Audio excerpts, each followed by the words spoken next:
Filmə görə rekord həddə kökəldim, həcca getdim, Vətən xain adlandırıldı, çinməkdən imtina etdim. Amir xan kimdir?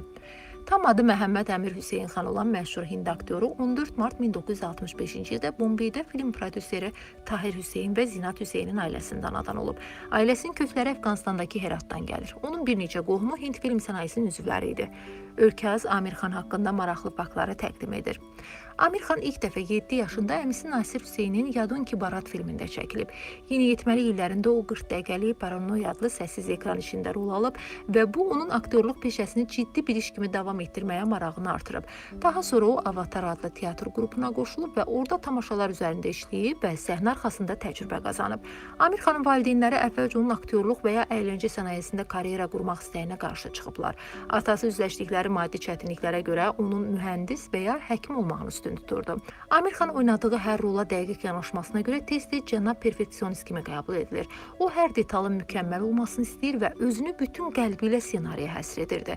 2016-cı ildə nümayiş olunan Danqal filmindəki rolu üçün Amir əvvəlcə 28 kilo kökəlib, daha sonra isə eyni filmə görə 20 kiloqram arıqlayıb. Rejissor Amir xana çəkili olduğu rol üçün bədən kostyumundan istifadə etməyi təklif etsə də, aktyor bundan imtina edib. Hətta personajın obrazını daha inandırıcı etmək üçün Raja Hindustani filminin çəkiliş meydançalarında vodkada içib.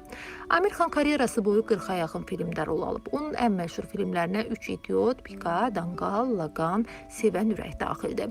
Bollywoodun cənab perfeksionisti adlanmasına baxmayaraq Amir çinməyi heç sevmir. Keçmiş həyat yoldaşı Kiran Rao bunu qatıldığı bir verilişdə açıqlayıb. O, Amirin yalnız çox zəruri olduqda çimdiyini deyib. Amir xanın 1998-ci ildə çəkilmiş Qulan filmindəki döyüş səhnələri olduqca uzun idi. Deyilənə görə makyajının eyni cür qalmasını istədiyi üçün çəkilişlər boyunca o 12 gün çinməyib. Amir xanın qəribə xüsusiyyətlərindən biri də onun yemək pozğunluğu olmasıdır. Yaxınları deyir ki, aktyor ya ciddi rejimdə pəhriz saxlayır, ya da süfrədə nə varsa silib süpürür. O həmçinin yüksək səsli musiqiyə nifrət edir. Amir xan xilafət hərəkatında azadlıq uğrunda mübarizə aparan və Hindistanın ilk təhsil naziri olan Mövlana Əbdülkəlam Azadın qohumudur. Çox az adam bilir ki, Amir xan aktyor olmazdan əvvəl tenisçi olub. O, bir çox ştatda səviyyəli çempionatlarda iştirak edib və eyni zamanda çempion olub. Onunla bağlı maraqlı faktlardan biri də həmkarı Salman xanla aralarında problemdir.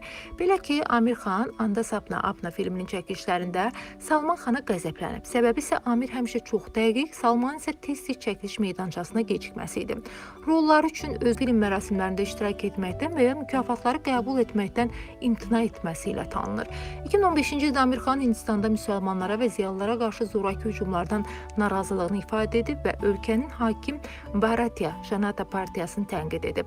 O qeyd edib ki, ailəsi üçün narahat olan Hindu həyat yoldaşı Rao ona Hindistandan köçməyi təklif edib. Aktyorun bu sözləri ölkə səviyyəsində qalmaqal yaradıb. Hakim partiya xanı qorxutmaq üçün sosial şəbəkələr vasitəsilə onun əleyhinə kampaniya başladıb.